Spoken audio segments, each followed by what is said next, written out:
Un contrat, c'est quoi ? C'est un accord de volonté. C'est la rencontre de deux consentements, deux personnes qui sont d'accord. Donc la question, c'est qu'est-ce qu'on fait si on a un allocataire qui n'est pas favorable à signer ce contrat d'engagement ? Parce que si c'est une obligation, c'est pas un contrat d'engagement. C'est une nouvelle condition pour justifier et bénéficier du RSA. Donc première question, ce contrat d'engagement, est-ce que c'est un vrai contrat ? Parce que si c'est un contrat, il n'y a pas de contrainte à le signer. Salut tout le monde, bienvenue sur Nexus, le magazine le plus libre du monde dans lequel on donne des cours, pas des cours, mais on fait ces petites chroniques toujours pour vous donner du pouvoir juridique parce qu'on ne connaît pas nos droits en tant que citoyen, moi le premier, face aux grandes institutions. Le droit, c'est souvent rendu complexe à l'extrême, on n'y comprend pas souvent grand-chose. Donc là, vous l'avez vu dans la miniature, on va parler du RSA, parce qu'il y a eu du changement sur ce... revenu minimum qui est au 1er janvier. Maintenant il va falloir faire, est-ce que c'est du travail forcé, est-ce que c'est des formations, est-ce qu'en fait c'est aussi extrême, c'est-à-dire on ne pourra pas échapper aux 15 heures, voilà, beaucoup de questions et ça a été un petit peu caricaturé parfois, donc on va en parler avec Maître David Guyon qui va nous expliquer tous les tenants et les aboutissants, enfin tous les tenants, on va faire une petite vidéo là-dessus, parce que finalement il y a pas mal de trucs à dire. Bonjour Maître David Guyon, avocat au barreau de Montpellier, toujours. Bonjour Romain. Pas de mutation encore. Non, inscription au barreau de Paris en cours de finalisation, mais donc j'aurai 2 barreaux, Montpellier et Paris. Ah, c'est possible, je connais. Tout à fait, on peut s'inscrire dans plusieurs barreaux. Ça change quelque chose pour avoir des dossiers, peut-être Non, mais disons que souvent, dans l'esprit populaire, on a l'impression que parce que son avocat est à Paris, il est plus compétent, plus intelligent, bref... Il a des qualités incroyables. Il y a une forme d'élitisme parisien qui arrive même dans ce côté-là. Oui, c'est tout à formidable, fait. C'est incroyable. Puis parce que c'est évidemment, c'est là où se passe finalement l'activité. Donc les dossiers intéressants, c'est souvent quand vous êtes à Paris. Donc en étant à Paris, on va pouvoir, je pense, développer notre rayonnement. Bon on vous le souhaite, on continuera cette discussion plus tard. Le RSA.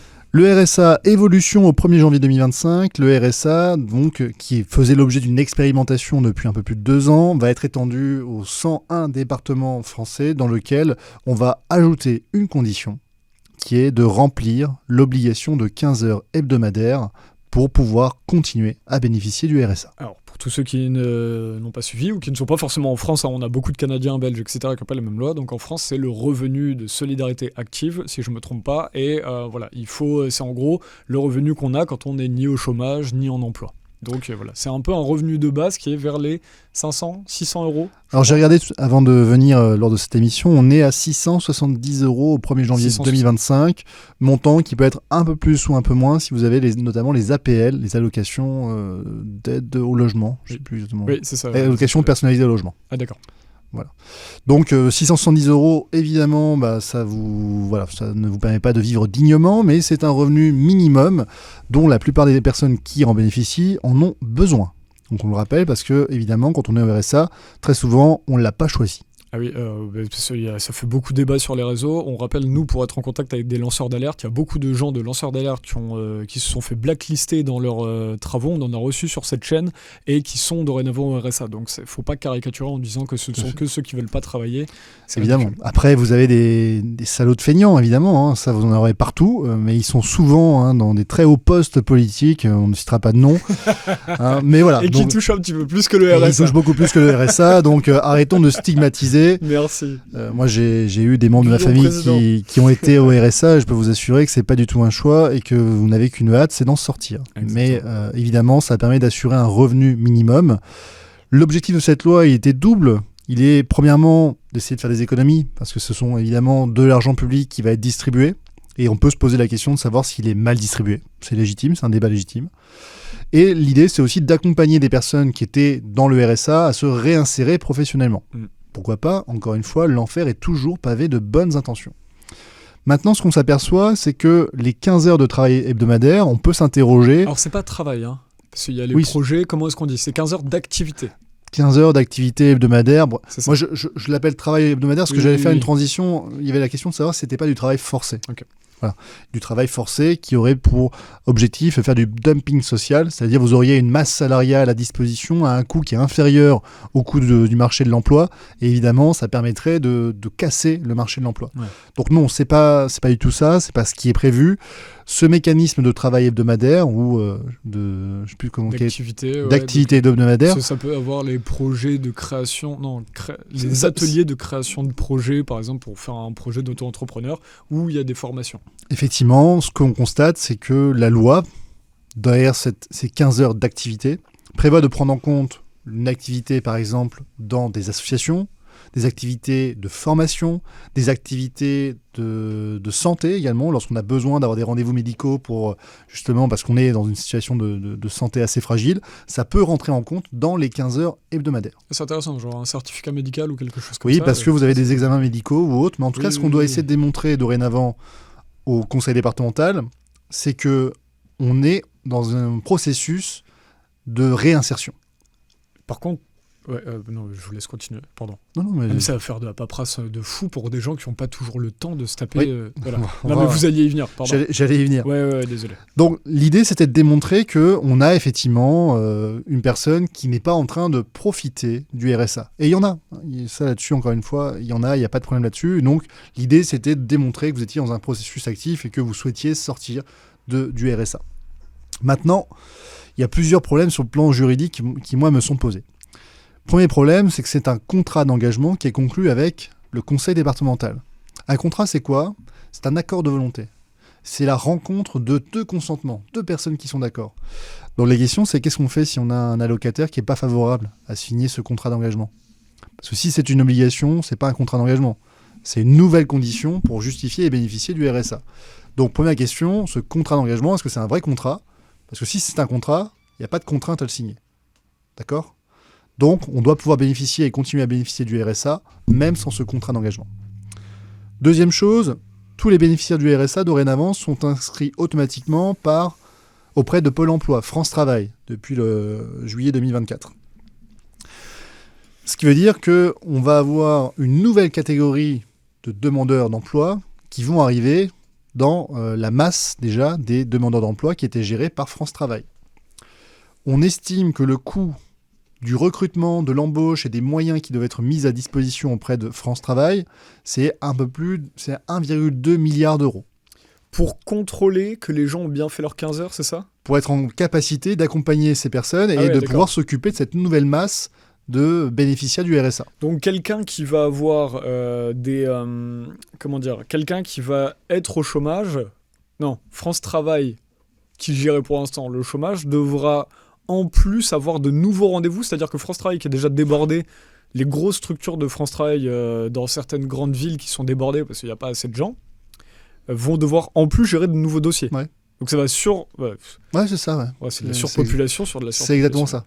Horrible. Et donc on évalue à 1,2 milliard d'euros l'investissement nécessaire, qui n'est pas mis sur la table. 1,2 2 milliards d'euros. Tranquillement, ouais. Qui n'est pas mis sur la table. Donc c'est-à-dire qu'il manque 1,2 milliard. Juste faire un petit peu plus de dette, c'est bon, on n'est plus à ça près.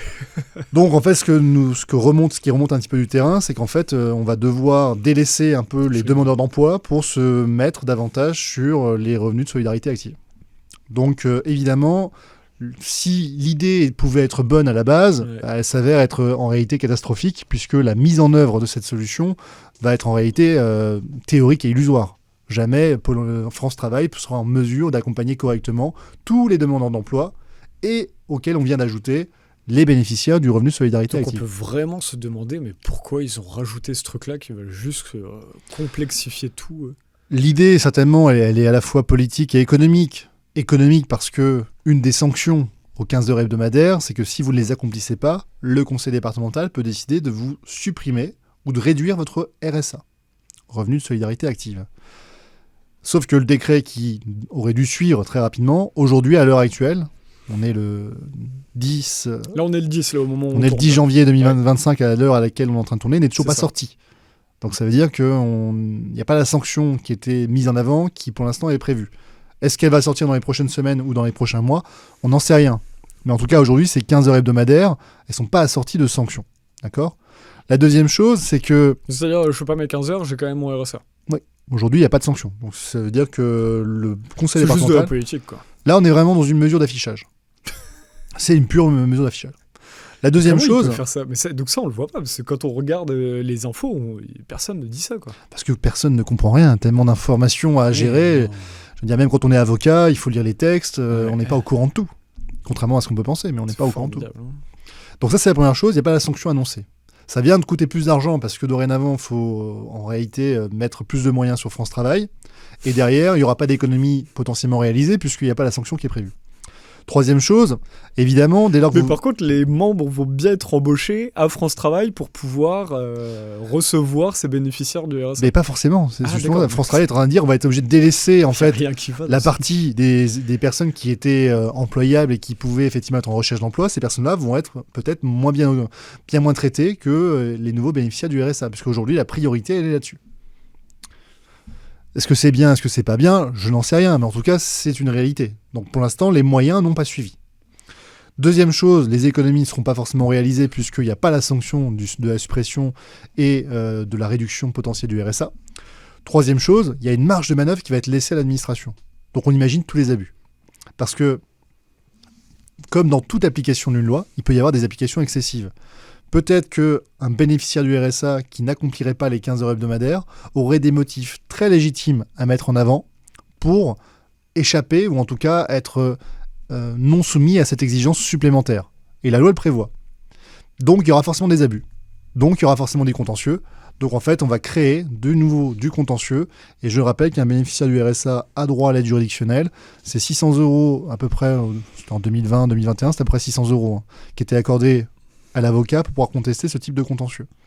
Donc ça veut dire que ça va créer encore de la charge et des nouvelles recettes fiscales, des nouvelles dépenses fiscales pour cette question du RSA, puisque ça va forcément augmenter ce type de contentieux.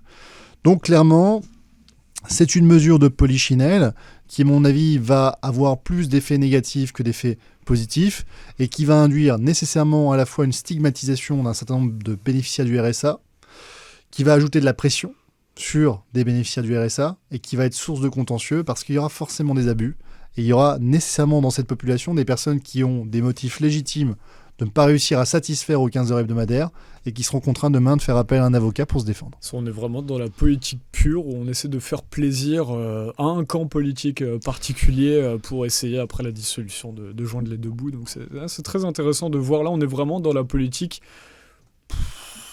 politique politicienne, parce que... Une faiblesse intellectuelle incroyable, quoi. Parce qu'on n'est même plus dans la politique active pour essayer de... Non, là, c'est juste d'affichage, comme vous dites, quoi. C'est ça.